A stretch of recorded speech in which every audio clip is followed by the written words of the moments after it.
Welcome, everybody. This is Avoiding the Addiction Affliction, a series brought to you by Westwards Consulting and the Kenosha County Substance Abuse Coalition. I'm Mike McGowan. 52 years ago, then President Richard Nixon declared a war on drugs. Half a century later, we're still at it. Michael Brown is our guest today and has been at the front lines of that war for a long time. He is the Global Director of Counter Narcotics Technology at Rigaku Analytical Devices.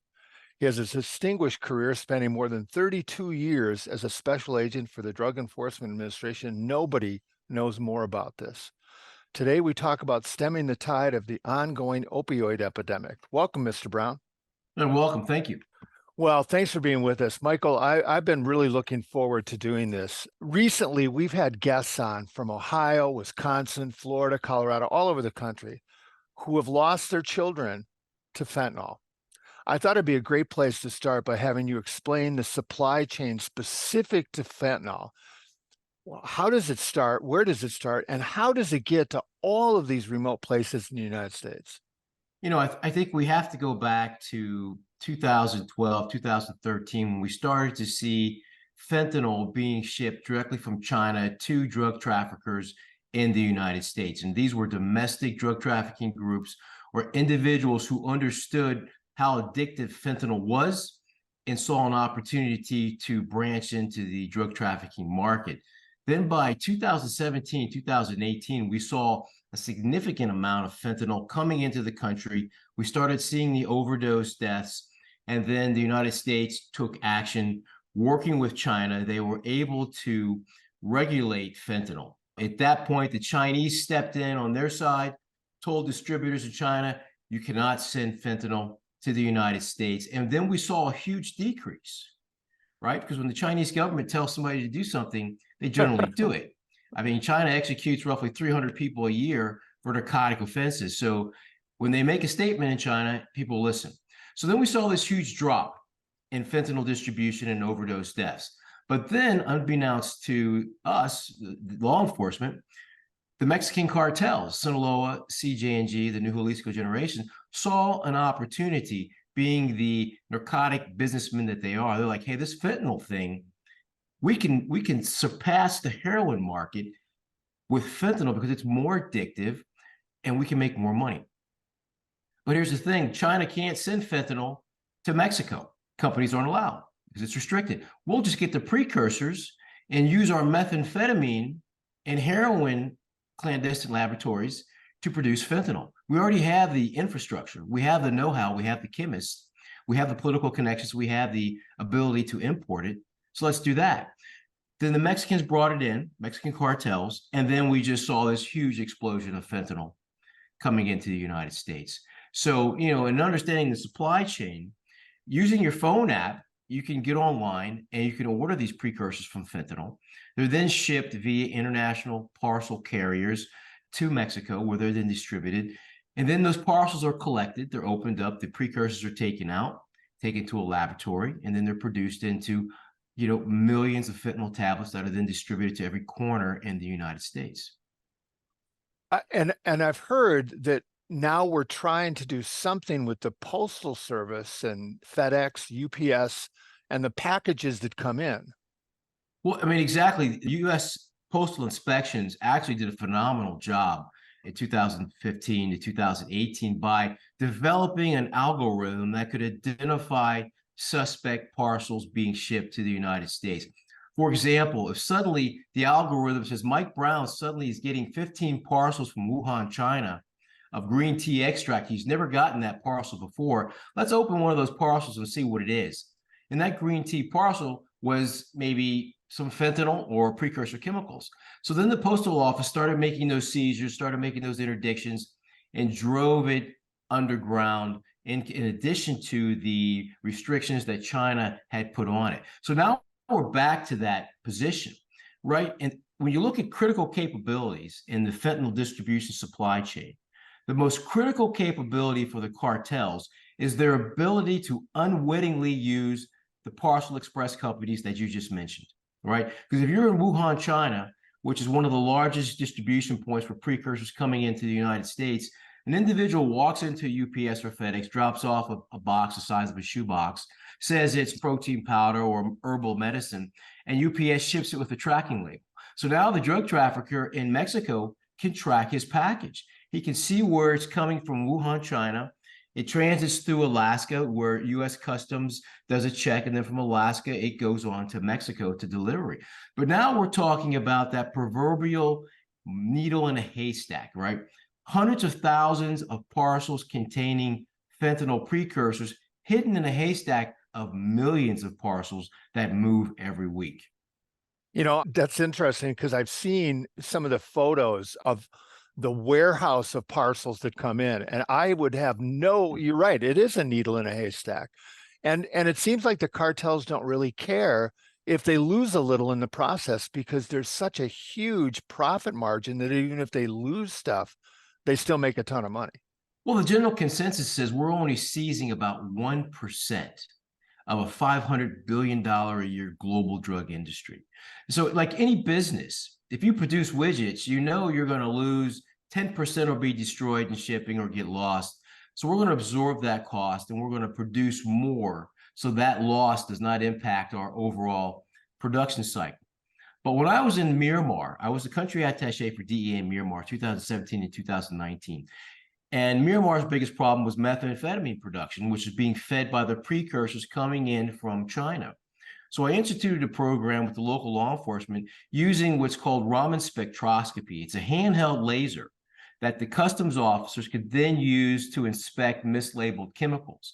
Using that device in the first month of the pilot program, they seized over 6 tons of benzene that was mislabeled that would have went straight to a methamphetamine clandestine laboratory.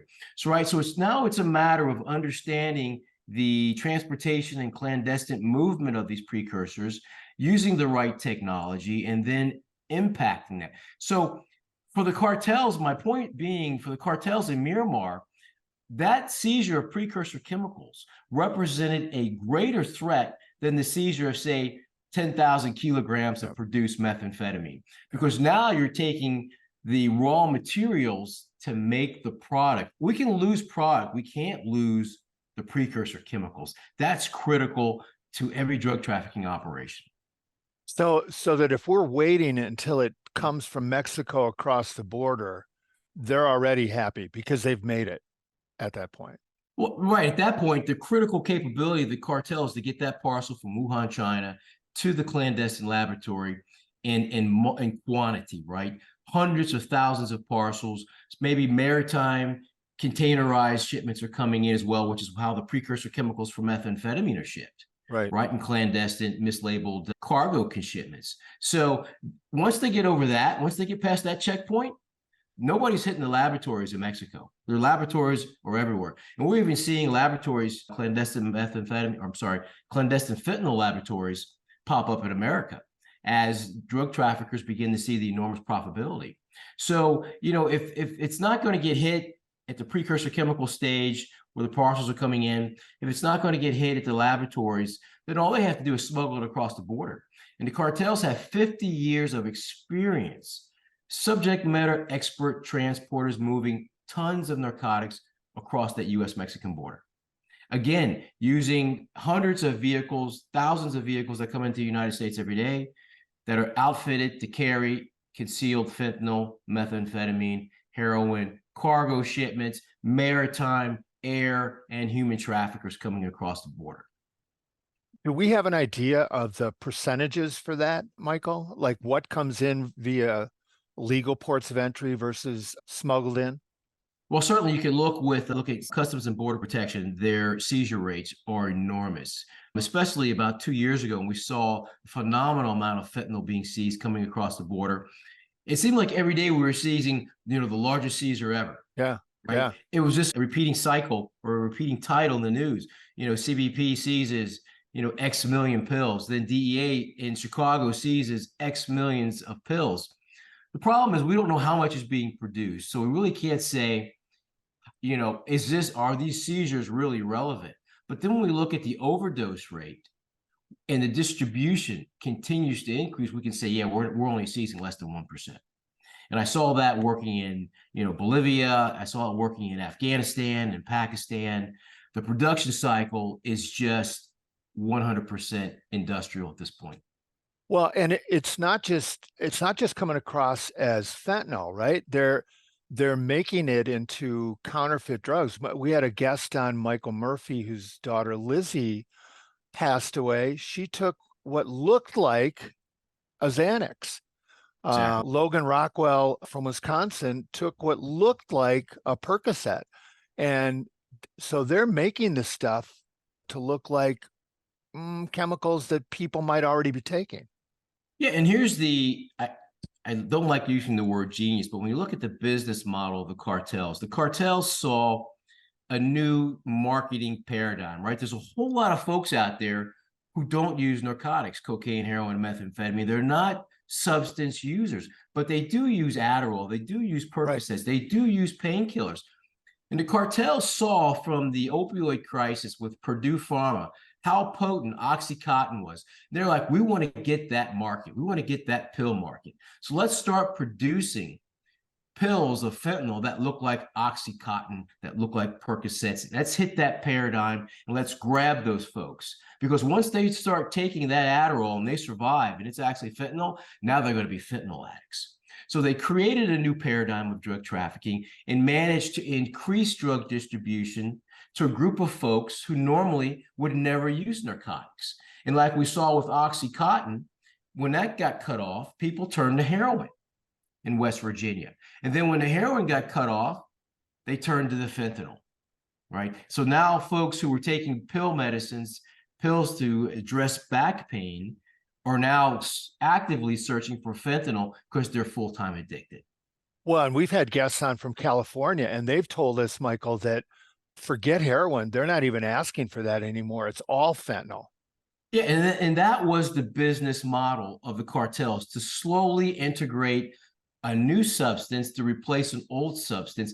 Massachusetts, you can't even find heroin anymore. It's all fentanyl seizures. So using a fentanyl test strip is really irrelevant because users know they're buying fentanyl. Now you need a test strip for xylazine, right? The additives Right. that they're adding to fentanyl, the nazidines, all these more potent, completely synthetic substances that are being used to increase the addictive rate or the addictive quality of fentanyl. Well, and I read an interesting article that you were either part of or wrote. It's not just the cartels in Mexico. You talk Right, about I'm going to use the wrong term here, mom and pop operations in the right. United States, small network distribution. Yeah, I call it the Dick and Jane. It was an article I wrote some time ago, the Dick and Jane cottage industry, where the average individual says, you know what?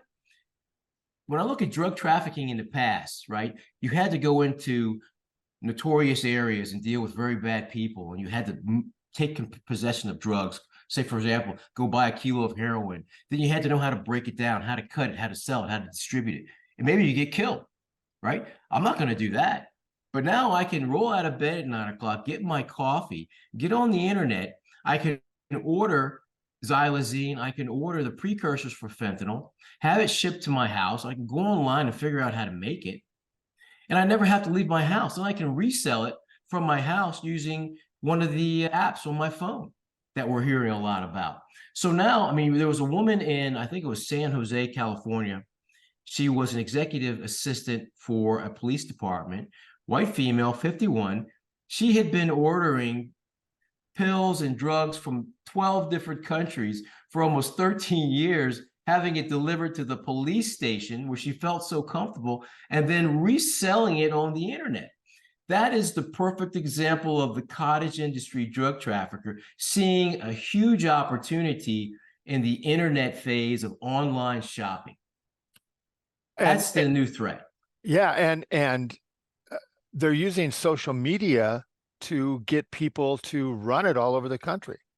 Exactly. I mean, if you look at social media, I mean, it's that classical double-edged sword, right? We all right now we're doing a podcast. I'm at home in my Right. basement. I'm not in an Right. office. You're thousands of miles away.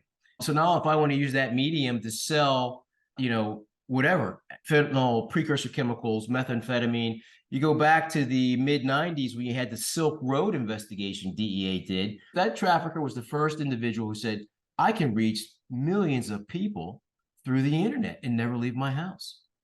And then other traffickers saw that, the cartels saw that, and then they emulated it and they perfected it down to a perfect science. This is so, I'm a history major in college, right? So this stuff is really fascinating to me. I hope it is to our listeners. But it leaves you with a little, oh my gosh, the more we confiscate, the more we realize that there's so much more out there. So it seems as though when we're fighting this war that we're not winning on the supply side. Would it Well, be better to fight it on the demand side? well, I don't like the term the war on drugs because if you look back towards the Nixon administration, they had a situation, a phenomena with heroin. They didn't understand it, kind of like Vietnam. We're going to go in and we're going to defeat the enemy and it's going to be over. Well, they went in and fought the enemy, the drug traffickers, the cartels, and they found out it wasn't that easy to defeat because as soon as you erased one cartel, another cartel popped up. There's always somebody in the shadows waiting to take that number one spot. And when you look at a war, a classic war, you defeat the Germans, you defeat the Japanese, new government, it's done, it's over. We're in detente. Drug trafficking, the war on drug, it's a continuous combative effort, right? Against criminality. What we're dealing with is crime. It's like saying war on crime, war on bank robbery. Mm-hmm. You're never going to be able to stop people from robbing banks, a war on mass shooting. We can't stop mass shootings, right? But we're in this eternal struggle against evil, against criminality, and the best we can do is to continue that fight. But to your point, we've been trying to fight it on the addiction side. But then you have to address the thousands of reasons why people turn to narcotics in the first place.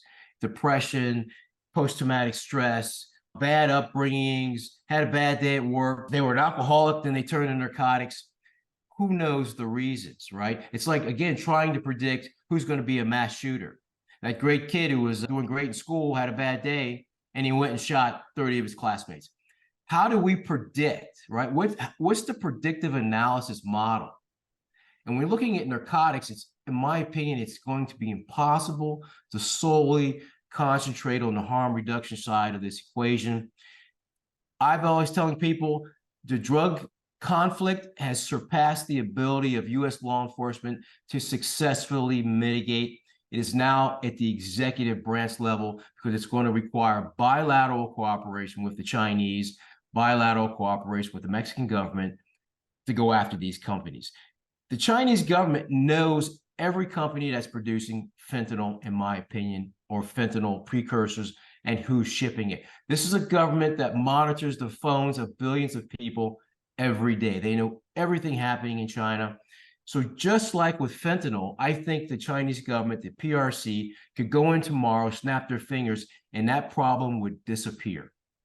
The cartels no longer have the influx of chemicals coming in. Secondary suppliers such as India or the Balkans or the Netherlands could not manage the distribution quantity, and we would see fentanyl slowly disappear from the drug market, and we go back to heroin, the normal usual suspects in drug trafficking, right? But they don't because Well, I mean, look at our relationship with China. They're flying balloons, spy balloons over our country. They're trying to take Taiwan. We are at an aggressive posture with China, but yet they're our number one trading partner. Mhm. Yet we're selling them fuel. Mexico, NAFTA, right? You're talking about a multi-billion-dollar trade agreement with Mexico. So we really can't close the border down because there are a lot of interests in America that are making a lot of money from trade that say, drug problem, not our problem. Getting our cars across the border, getting our merchandise across the border, addressing our stockholders, that's our issue. So now Americans are really faced with, do we normalize and accept 170,000 overdose deaths as just casualties of a much larger economic problem, profit over human lives? And that's where we're at, in my opinion. You talked a little bit about harm reduction, and we've talked a lot about it here. Our local law enforcement, corrections officers, social workers who monitor this on the using side of it don't always have the tools that they need to do it. Could you talk a little bit about that presumptive analysis technology that you're involved with? Yeah, presumptive analysis, again, like referring back to when I worked in Myanmar, and their biggest problem was methamphetamine production in the insurgent areas where the police couldn't go. So I said, your problem is not a law enforcement problem, it's a technology problem. Methamphetamine is 100% synthetic. Where's the cross-border transportation hub for Myanmar with China? Well, it's at a place called Musée, northern Myanmar. It's the big open border where all the commercial products come in. I said, well, are you able to track which chemicals are coming in?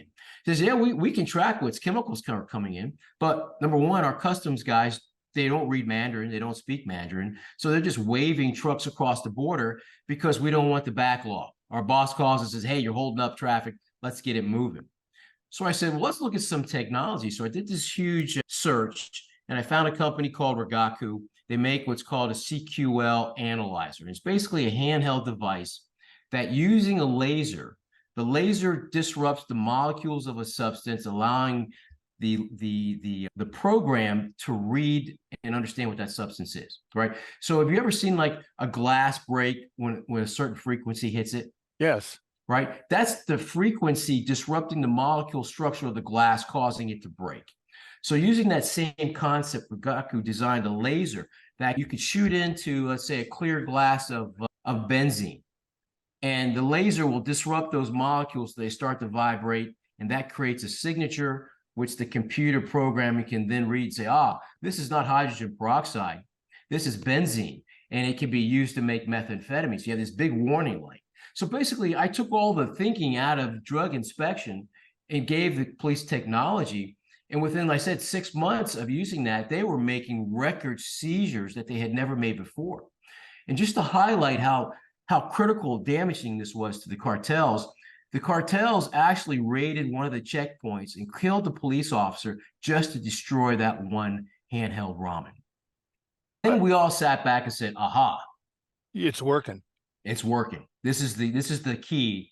This is the holy grail of chemical interdiction. This is where we should be focusing our efforts. Well, do we have it? Because every time I see a report from our border, I'm still seeing, individual agents pulling cars apart and using mirrors underneath. And it would seem, and I never see anybody with a handheld device. Maybe it's just they're not filming the right thing.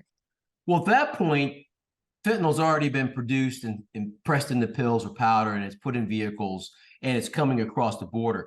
Where if we had a cooperative partner with Mexico, I would have agents at the port of entry, right? The airports where these parcels are coming in, and then where the cargo shipments are coming in, and we would just start looking at everything coming from China. No matter what it says, what kind of chemical it's labeled as, we're going to inspect 100% of every chemical coming into the port of Mexico.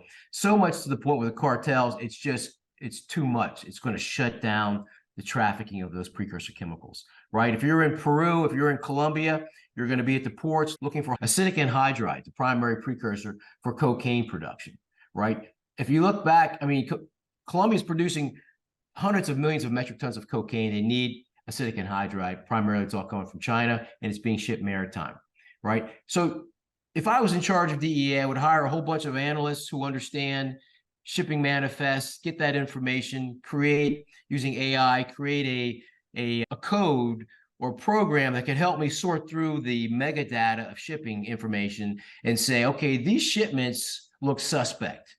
Let's start opening some of these containers and using this new technology, this Raman spectroscopy technology, to start looking for these shipments of acetic anhydride because it's coming in ton quantities.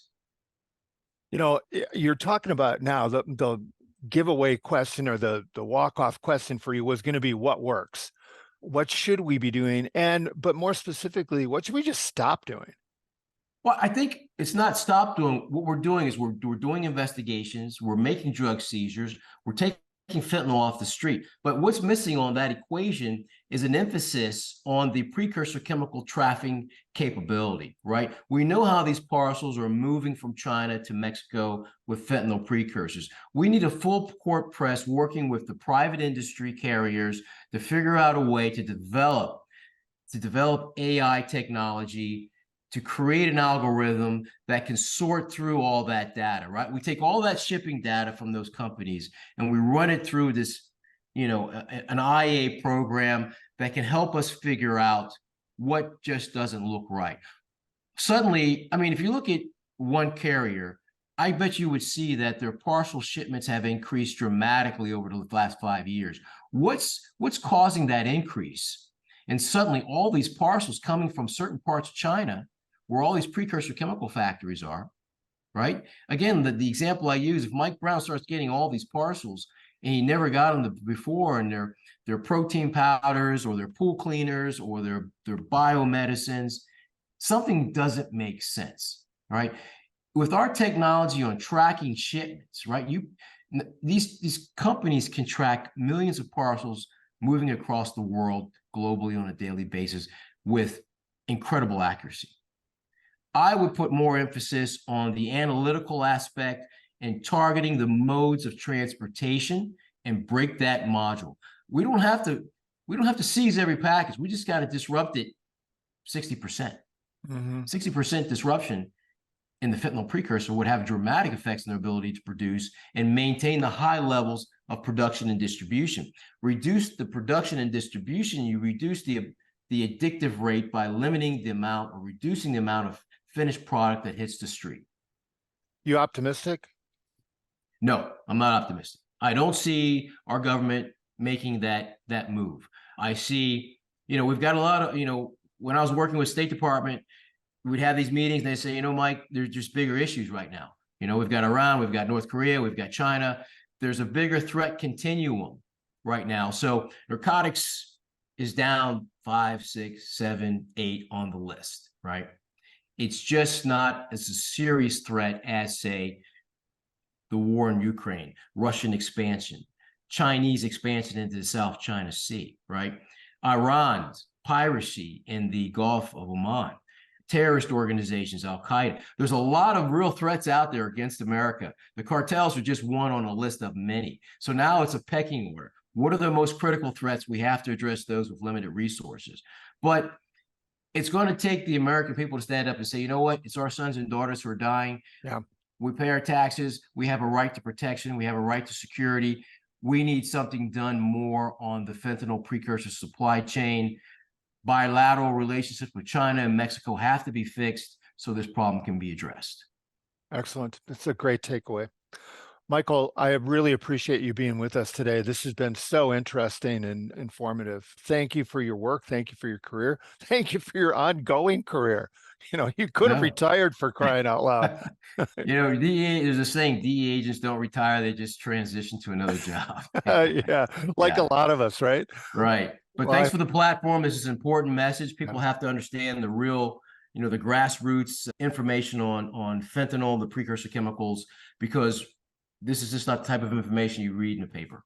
No, it's not. And that's part of the reason why we're doing this. And I think, going back to what you just said a moment ago, I've been totally impressed on these small groups of parents that are getting things actually done in their communities, from having Narcan distributed in every college in the state of Wisconsin. That's one mom doing that. Yeah. 2 years ago, that there was none. And today they have it in every dorm because of one family. So, it's if I could just quickly add, if you look at, it's really, once we get the families involved. I mean, if you look at Virginia, I live in Virginia, they got a Republican governor elected because parents said, we want to control what our kids learn. When the system started messing with people's kids, people were like, no, we got to draw the line. We're going to take over that situation. So we've got to get these groups across the country, these mothers, these parents, these fathers, get them organized and get their voice in Washington to demand change on the fentanyl enforcement efforts that this country is taking. Yeah, what we think is important is what they actually do. Exactly. Michael, thank you so much. And listeners, thank you for being with us today. Obviously, there's links to Michael's information online here. And we invite you to listen in next time when we'll again dive more into these topics. Until then, stay safe, stay informed, and get involved.